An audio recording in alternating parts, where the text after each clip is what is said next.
Hi, my name is Teach, and this will be part 6 of Understanding the World of Ice and Fire, and this will be all about the land passage to Assahi in the Dawn Age. If you haven't seen parts 1 through 5, they will be linked up above now. In part 5, we tried to follow Garth south, and tracked him as he set up civilizations in the Summer Isles, Nath, and the Basculus Isles. And then in Sithorios, it seemed like he might have been crossbreeding animals to create some new kind of life. In which doing so, he created a creature so fierce that it pushed him and his people back to Westeros. And now in part 6, we're going to follow Garth as he tries to make his way by land through Essos to Assahi. Beyond the Sunset Kingdom, other lands. Westeros forms but one small part of our world, the far reaches of which yet remain unknown even to the wisest of men. Each has its own character and contributes its own colors and patterns to the vast tapestry that we call the known world. For now, let us begin with our closest and best-known neighbors, the Free Cities. Their histories are known to us from the records their own scholars and magisters have made over centuries, reaching to the earliest times of their establishment as freeholds. It is thanks to these same records that something of the histories of the peoples who preceded the Valyrians are known to us. Good. I was hoping for something like this. Some information that comes from pre-Valyria. Any information that came from Valyria has probably been heavily edited to favor the Valyrians themselves. One issue that plagues all studies of the ancient records is how differently the varied cultures reckon days and seasons and years. But there is little consensus on what the dates we have actually mean in our own reckoning. That's good to hear. That means we can play fast and loose with our timeline. The Free Cities. Essos, the vast continent across the narrow sea, teems with strange, exotic, and ancient civilizations. Some still extant and striving, others long fallen and lost to legend. Most of these are far too distant to be of any concern to the people of the Seven Kingdoms, save mayhaps for those seafarers bold enough to sail strange waters in search of gold and glory. This mayhaps hit the nail on the head. Essos is important. You must put its history together with Westeros's to paint a clear picture. Each of the Free Cities has its own history and character. 8 of the 9 Free Cities are proud daughters of Valyria that was. In these cities, Valyrian blood is still greatly prized. Yeah, we know, blood is important. The distinction that sets the 9 apart is not their size, but their origins. Such was never true of Volantis and the rest of the 9. Though born of Valyria, each was independent of its mother from birth. Good. That means some of these cities are older than the Dragon Lords. Let's start with Myr, because it would be the closest city on foot to Westeros. The origins of Myr are murkier. The Myrmen are believed by certain maesters to be akin to the Rhoynar, as many of them share the same olive skin and dark hair as the river people. But this supposed link is likely spurious. Seems legit to me. Olive is a dark green color, and most of Westeros is already related to Garth Greenhand. There are certain signs that a city stood where Myr now stands, even during the Dawn Age and the Long Night, raised by some ancient, vanished people. They vanished, huh? Well, let's move on and see if we can't pick up the trail somewhere else. So we had no luck in Myr, and I tried looking up these ruined cities here, and most of them had to do with Nymeria. But there is mention of the Prince of Nysar in Norvos. So let's go on to Norvos and see what we can find there. The Novashi work the land on the terraced farms. Makes sense. Everywhere Garth went, villages and farms sprouted up behind him. Though Great Norvos dominates the headwaters of the Rhoyne today, the Novashi are not descended from the Rhoynar who ruled that mighty river of old. Like the other Free Cities, Norvos is a daughter of Valyria. Yet before the Valyrians, another people dwelt along the Noin, where Norvos stands today, raising rude villages of their own. There you go. There are those villages to go with those farms. Who were these predecessors? Some believe them to have been kin to the maze makers of Lorath, but that seems unlikely, for they built in wood, not stone, and left no mazes to confound us. Others suggest that they were cousins of the men of Ib. Most, however, believe them to have been Andals. Oh yeah, the maze makers. Didn't some maester think that they could be responsible for the Blackstone Fortress in Old Town? And then some people think that the Novashi could be descendants of the men of Ib? We're gonna have to check them out. But they couldn't have been Andals, because the Andals weren't around during this time. Whoever these first Novashi might have been, their towns did not survive. Legend tells us they were driven from the Noin by an onslaught of hairy men out of the east, surely some close kin of the Ibonese. These invaders, in turn, were expelled by the fabled prince of Nysar, Garrus the Grey. If the hairy men are close kin to the Ibonese and came to conquer them, it makes sense that people think that they could be related to them. Then the hairy men were pushed out by the fabled prince of Nysar, Garrus the Grey. Wait a second. Wasn't there a curse about great kings turning gray and corpse-like? So the Novashi needed help from the famed Prince of Nysar, Garrus the Grey. But some people think that they could be related to the Lorathi, who are the maze makers. So now let's move on up and check out Lorath. Lorath, the free city of Lorath, stands upon the western end of the largest in a cluster of low, stony islands in the Shivering Sea north of Essos, near the mouth of Lorath Bay. In ancient days, the isles were home to the mysterious race of men known as the Maze Makers, who vanished long before the dawn of true history, leaving no trace of themselves save for their bones and the mazes they built. It kind of sounds like these people just up and left. Others followed the Maze Makers on Lorath in the centuries that followed. For a time, the isles were home to a small, dark, hairy people, akin to the men of Ib. Men from Ib? Aren't those the ones that tried to destroy Norvos? Fisherfolk, they lived along the coast and shunned the great mazes of their predecessors. They shunned the mazes? I wonder why. I wonder if their descendants tried to attack the original settlers of Lorath, but the mazes were built as a defense. If their ancestors had attacked and gotten lost in the mazes for generations, I think that would explain why they shunned these mazes. Sprawling constructs of bewildering complexity, made from blocks of hewn stone, the maze makers' constructions are scattered across the isles. And one, badly overgrown and sunk deep into the earth, has been found on Essos proper, on the peninsula south of Lorath. Badly overgrown and sunken into the ground? Seems to me like the one on Essos might be the original one. Lorathian, the second largest of the Lorath Isles, is home to a vast maze that fills more than 3/4 of the surface area of the island, and includes 4 levels beneath the ground, with some passages descending 500 feet. These mazes sound like a great defensive measure. People would get lost for entire lifetimes. Scholars still debate the purpose of these mazes. Were they fortifications, temples, towns? Or did they serve some other, stranger purpose? Think about it. As Azor Ahai went south, he promoted peace. They had no warriors, so he came up with a new strategy. These mazes were fortified cities that any would-be conqueror would get lost in. Their bones tell us that they were massively built and larger than men, though not so large as giants. Some have suggested that mayhaps the maze makers were born of interbreeding between human men and giant women. And we get a mayhaps. No, not giants. These people, too, are descendants of Garth. Remember in Nath, he's the god of harmony, and he's depicted as a laughing giant? We do not know why they disappeared, though Lorathi legend suggests they were destroyed by an enemy from the sea. Merlings in some versions of the tale, Selkies and walrus men in others. I suppose they left Yin behind, so why couldn't they do the same here? Otherwise, it sounds like the deep ones might have gotten to them. So it seems that in Lorath, Garth created giant mazes as a defense to deter any would-be conquerors. Eventually, they either left or were forced out, but at this point, they're pretty close to the Silver Sea and the kingdom of the Fisher Queens. So let's move a little more east and see if we can't pick him up in the kingdom of Sarnor. If you remember, way back in the first one, we talked about the grasslands and the kingdom of the Fisher Queens. And some maesters believe that the first men originated here before their long westward migration that took them across the Armador into Westeros. Tales are told of the Hairy Men, a race of shaggy, savage warriors who rode to battle on unicorns. Though larger than the Ibbenese of the present, they may well have been their forebears. The Hairy Men are the forebears to the Ibbenese. These are the same people that once attacked Norvos, and probably tried to attack Lorath as well. We hear as well of the lost city of Liber, where acolytes of a spider goddess and a serpent god fought an endless bloody war. Interesting. Who is this goddess that Garth is fighting an endless bloody war with? East of them stood the kingdoms of the centaurs, half man and half horse. Gods and centaurs. Sounds like a magical place. In the southeast, the proud city-states of the Carthia rose.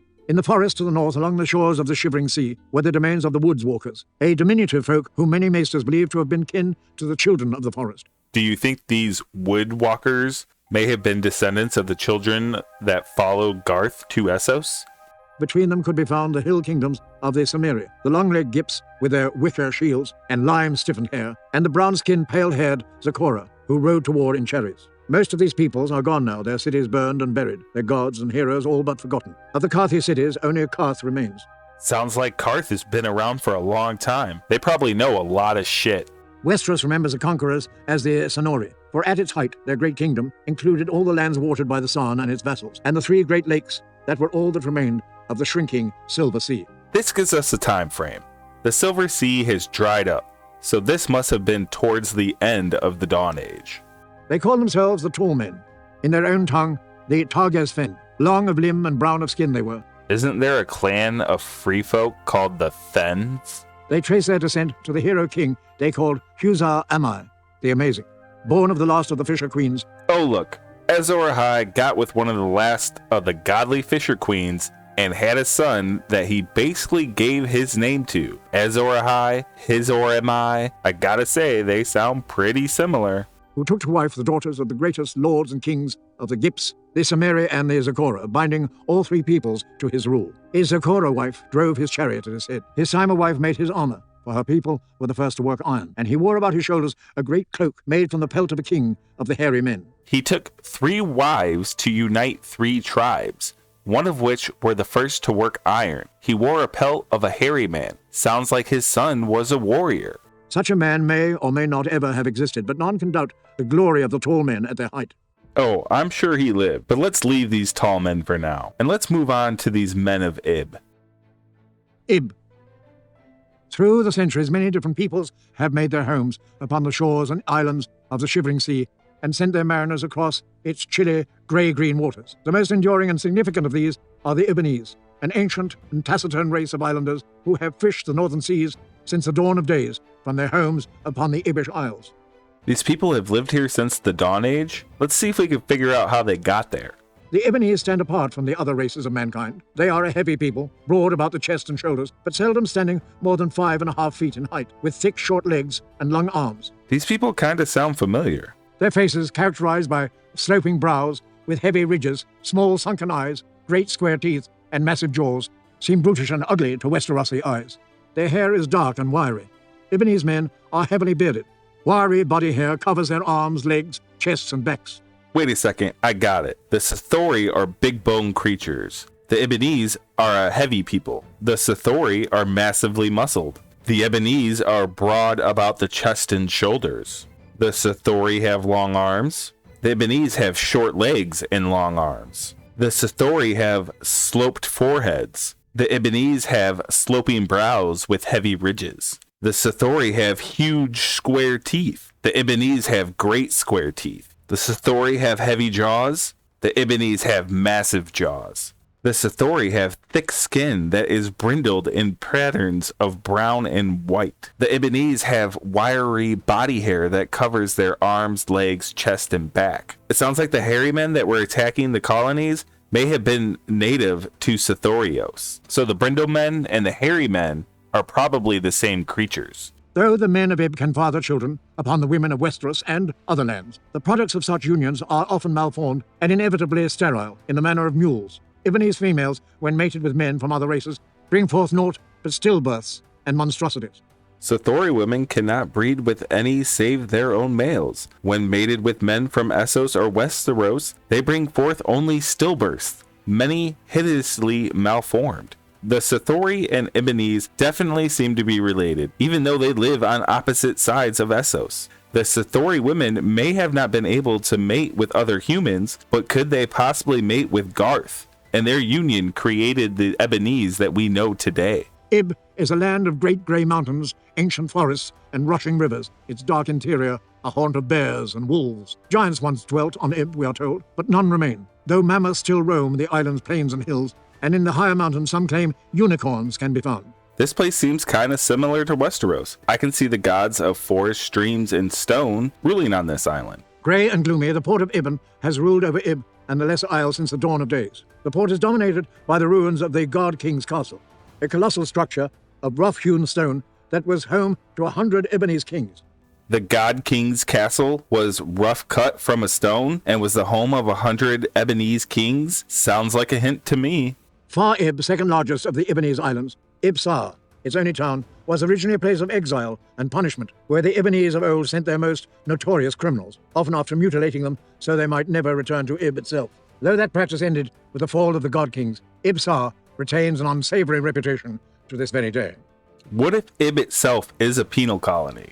After Hizor Amai defeated the hairy men, all the survivors were exiled to Ib and manipulated, turning them from beast-like creatures into more human-like creatures. And then Azor Ahai's descendants, the God Kings, just repeated what he did. The men of Ib have not always confined themselves to their islands. There is abundant evidence of Ibonese settlements on the Axe, on the Lorath Isles and along the shores of the Bitterweed Bay and the Bay of Dusks in the west, and Leviathan Sound and the Thousand Islands in the east.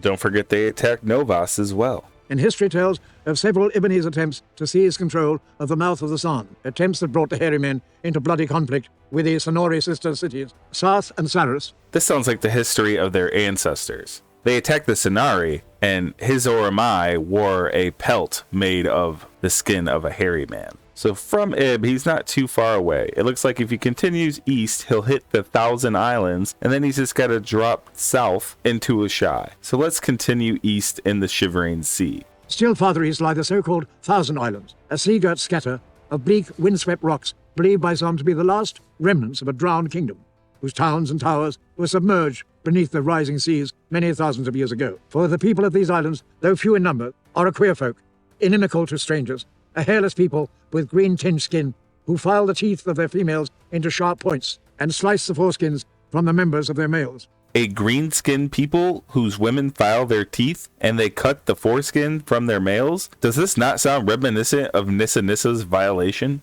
They speak no known tongue, and are said to sacrifice sailors to their squamous, fish-headed gods. These people must be some sort of cross between the Deep Ones and Garth Greenham. They also practice blood sacrifice. Though surrounded by water on all sides, these islanders fear the sea so much that they will not set foot in the water, even under threat of death. These people probably fear the water because the great flood that drowned the city of their ancestors. There we go, the Thousand Islands. He mated with some strange fish-headed gods there and created some strange fish-headed people. But now he can drop into the Golden Empire of Yi. So let's see what happens to him there. Yi. In ancient days, the god-emperors of Yi were as powerful as any ruler on earth. In the beginning, the priestly scribes of Yin declare all the lands between the bones and the freezing desert called the Grey Waste, from the Shivering Sea to the Jade Sea, including even the great and holy Isle of Leng, formed a single realm, ruled by the god on earth, the only begotten son of the Lion of Night and Maiden Maid of Light. He is the only son of the Lion of Night, which you could look at as a misunderstanding or a mistranslation. It was supposed to be the Long Night, or the last hero that saved Nissa Nissa might have been a knight of a lion lord. And then of course, Nissa Nissa imbibed the darkness, making her the Maiden Maid of Light. Who travel about his domains, in a palanquin carved from a single pearl and carried by 100 queens, his wives. The carved palanquin made from a single pearl has to be a white stone that fell from the sky. Then him being carried by his 100 queens is our symbolic signifier, and these are his 100 wives that he got from the 100 kingdoms of yore. For 10,000 years, the great empire of the dawn flourished in peace and plenty under the god on earth, until at last he ascended to the stars to join his forebears. I think 10,000 is wrong here, and I'm going to blame this error on whatever scribe had to recopy this book 1,000 years ago. I think it should have been he reigned for 2,000 years. Before he had to return back to Westeros. And for now, we're going to follow him, and we will come back and finish off the Great Empire of the Dawn later. No discussion of Yi would be complete without a mention of the 5 forts, a line of hulking ancient citadels that stand along the far northeastern frontiers of the Golden Empire, between the Bleeding Sea and the Mountains of the Morn. The 5 forts are very old, older than the Golden Empire itself. Some claim they were raised by the Pearl Emperor during the morning of the Great Empire to keep the Lion of Night and his demons from the realms of men. I think more than likely that these were built by Garth on his way back to Westeros, and that's why it is believed that they were built by the Pearl Emperor. And indeed, there is something godlike or demonic about the monstrous size of the forts, for each of the 5 is large enough to house 10,000 men, and their massive walls stand almost 1,000 feet high. This place is massive and capable of holding many thousands of people. To me, it seems more like a meeting place than anything else. And that's going to be it for this episode. There's going to be one more part all about the Pact, and that will wrap up the Dawn Age as a whole. And then we'll continue on to the Age of Heroes. If you would like to join the discussion, check the description below for a link to the Discord. If you're wondering what else to watch, check one of these videos linked down below. And once again, my name is Teach, and I'll see you in the next one. Bye!